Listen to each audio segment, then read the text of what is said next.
Welcome. We're in the messy video game room, and I've got a treat for you. Well, really, it's a treat for me.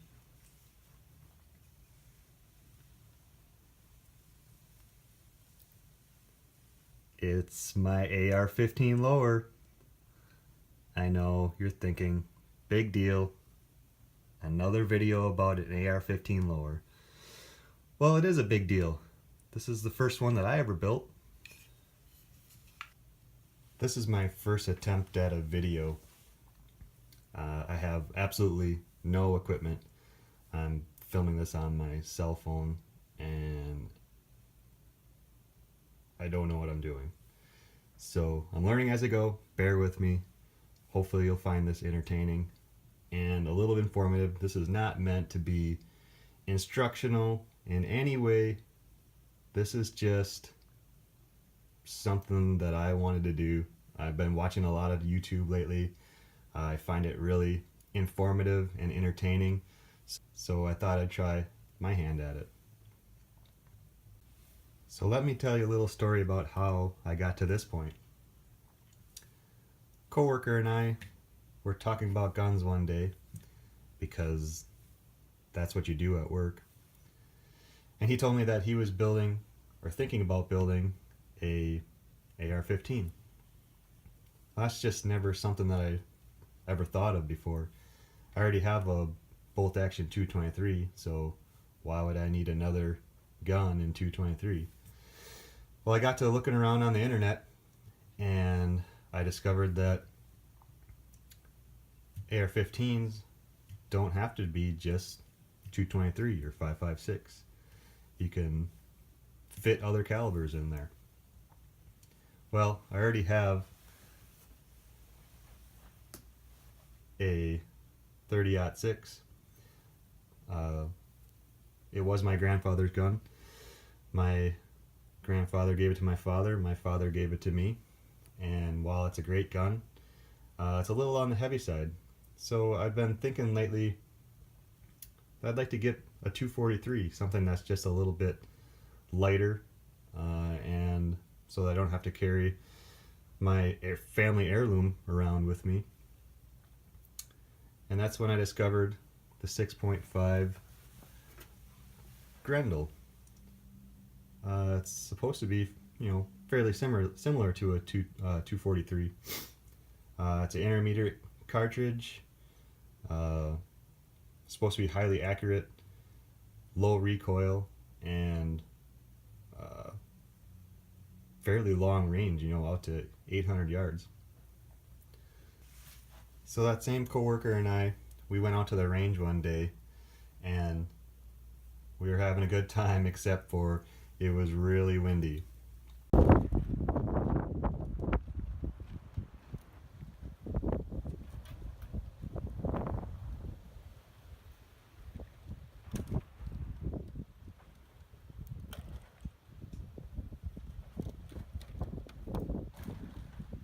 The roof blew off of the building that we were standing in. So after that happened, we decided to call it a day. And on the way home, we stopped at a gun store, and they had these sitting in the display case. I saw it. I knew I had to have it. It was basically the same price as you could get online, except that I didn't have to pay for shipping, or I didn't have to mess around with an FFL. Plus, it's got an A on it. After I found the Grendel, I started, researching AR-15s, and that's when I found out these things are basically the Lego of guns. You can do whatever you want to these things. So, I wanted a 243 that was lightweight. Why not build one? I can make this thing exactly like I want. Well, that's a problem too, because there are literally so many parts out there that it took me forever to go through website after website trying to figure out what exactly I had to have. So finally I buckled down and I was like, I gotta start out with just one part. Well, I started out with the trigger, and I started doing some research on triggers.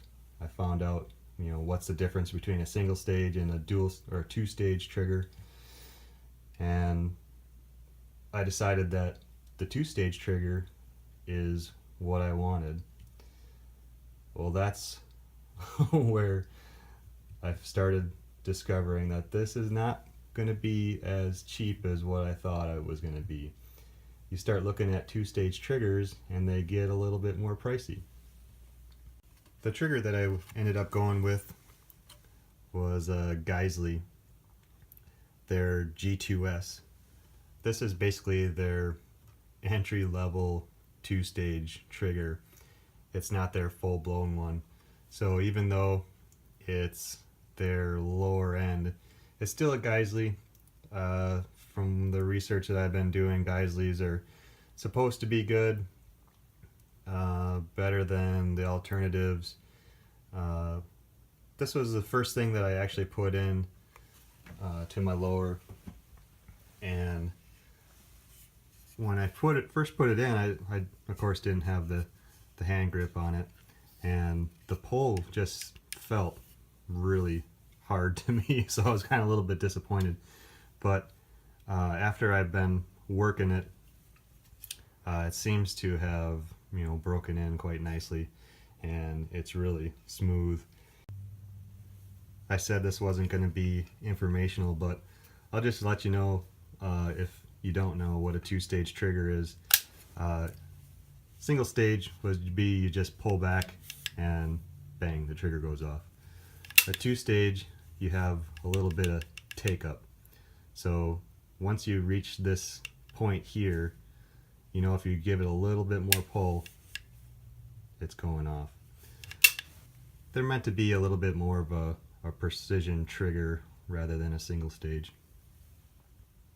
One of my next purchases was a mag release from V7. I ended up going with quite a few V7 components just because they have lightweight things. That was one of the biggest things for me about building an AR-15, is I wanted to make it as lightweight as possible.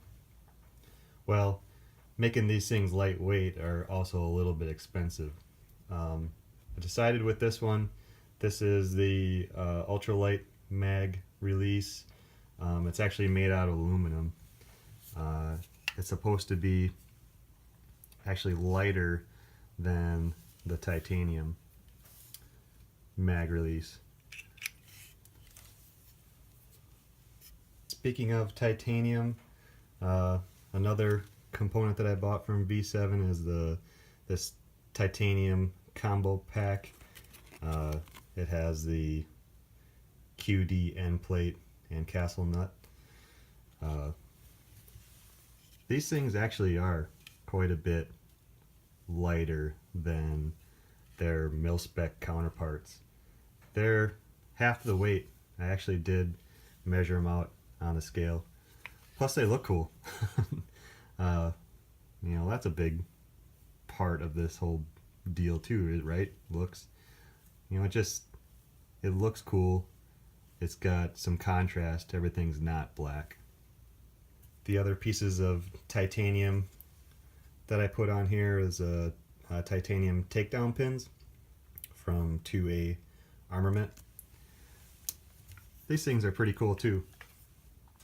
They're actually drilled right through. I don't know if you can see that.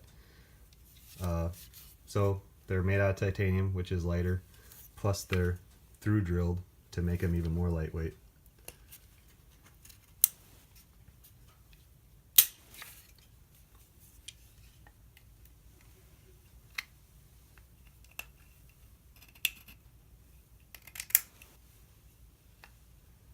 The bolt catch is also from V7. It's also one of their lightweight models. It's built out of steel because I don't think that you would want anything made out of aluminum. And then the safety, I went a little bit cheaper on. It is unique though. It's a Rock River Arms, just different than mil spec. I thought it looked cool. That's the reason why I went with it. This is probably the thing that I'm least happy with so far. It just doesn't seem like it's made correctly. I think this is just a little bit too wide here, because when you flip the safety back up, it actually hits against this stop here, and it's already starting to chip away at the coating. As far as chipping away at the coating, the only misstep that I had was there's a tiny nick right here when I was installing this roll pin.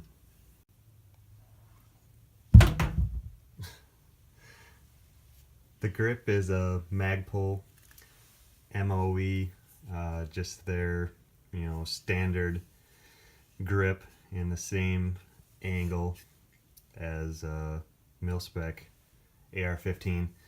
I decided not to go with a shorter angle. I'm not into that whole tactical type thing. I'm just gonna be shooting this thing like I'm a normal person, not like I'm breaching into a building or anything like that. And I decided to go with gray, because looks are important. My reasoning was, C-3PO, he had the one silver leg, so this is the one gray component on this gun. The stock is the Mission First Tactical Battle Link Minimalist stock. This thing is pretty cool, I think. It's basically what they claim is the lightest weight stock that you can get.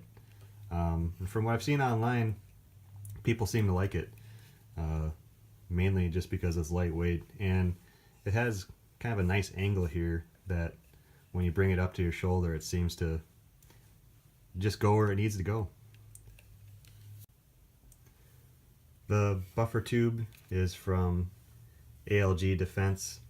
This is their engraved buffer tube. Basically, you're kind of paying for the name on this one. Just like Geisley, ALG Defense is actually Geisley's wife's company. So this thing, I hope it's really good. It's made out of the 775 aluminum, but I think just like the Geisley, you're paying a lot more for the name. Oh yeah, I almost forgot. The trigger guard here, this is from Brownells. That's where I bought most of the stuff for this lower. Reason why is Brownells, they have free shipping, and they basically had everything that I wanted in stock. It seems like a nice piece. The only trouble was this was actually the first roll pin that I ever installed, and I was looking around on YouTube figuring out how to build this thing, and from what I saw, everybody had a really easy time of putting these roll pins in. I did not. This thing, I don't know if I was doing it wrong or just this thing was that tight, but I really had to pound this thing in there. So good thing I have other silver parts on here.